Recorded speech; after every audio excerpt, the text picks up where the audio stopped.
बंगाल में चुनाव तारीखों के ऐलान के दिन ही झड़पों की शुरुआत हो गई है। आरोप है कि टीएमसी के कार्यकर्ता ने एक गोदाम में घुसकर बीजेपी के प्रचार वैन को तोड़ दिया। सीसीटीवी में पूरी घटना रिकॉर्ड हो गई है। बीजेपी नेताओं ने सवाल उठाया है कि ऐसे में निष्पक्ष चुनाव आखिर कैसे हो पाएगा।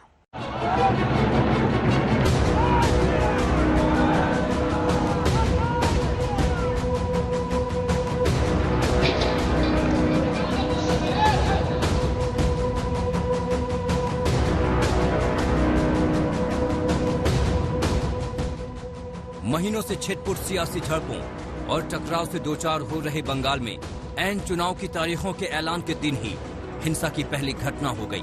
चुनाव कार्यक्रम के ऐलान के चंद घंटे बाद की ये तस्वीरें कोलकाता के काडपारा इलाके की हैं, जहां बीजेपी के एक गोदाम पर गुंडों ने धावा बोल दिया।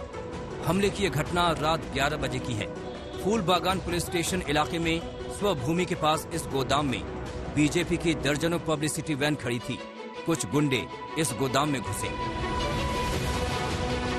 कुछ देर तक बीजेपी के कार्यकर्ताओं के साथ उनकी बहस होती रही, लेकिन इसके बाद गुंडों ने बीजेपी की गाड़ियों को तोड़ना शुरू कर दिया। मोबाइल में कैद तस्वीरों में साफ दिख रहा है कि कैसे गुंडे गाड़ियों के शीशे और उनमें लगी एलईडी को तोड़ रहे हैं।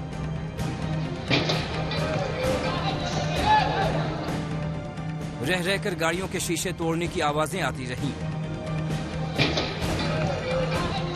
काफी देर तक हंगामा और तोड़फोड़ करने के बाद ये गुंडे लौट गए। इसके बाद कई गाड़ियों के शीशे टूटे दिखे।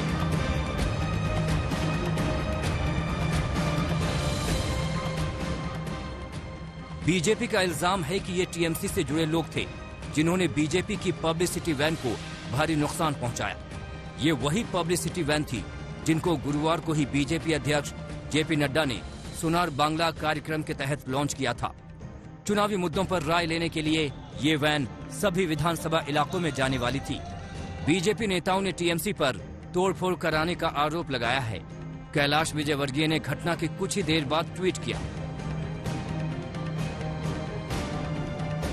आज ही चुनाव आयोग ने बंगाल चुनाव की तिथि की घोषणा की और तृणमूल कांग्रेस के गुंडों ने बिना डर के रात 11 बजे भाजपा के गोदाम में घुसकर एलईडी गाड़ियां फोड़ी और एलईडी भी खोल कर ले गए। शायद गुंडों ने चुनाव आयोग को चुनौती दी है। बीजेपी नेता अमित मालवीय ने भी ट्वीट करके कहा, टीएमसी के गुंडों ने बीजेपी के रथ तोड़ डाले। टीएमसी की सियासी हिंसा के कल्चर को देखते हुए चुनाव आयोग के लिए ये मुश्किल चुनाव होगा। अभी तो सियासी समर शुरू हुआ है। आगाज ऐसा है तो अंजाम तक सब कुछ शांति से निपटने की उम्मीद बेमानी है।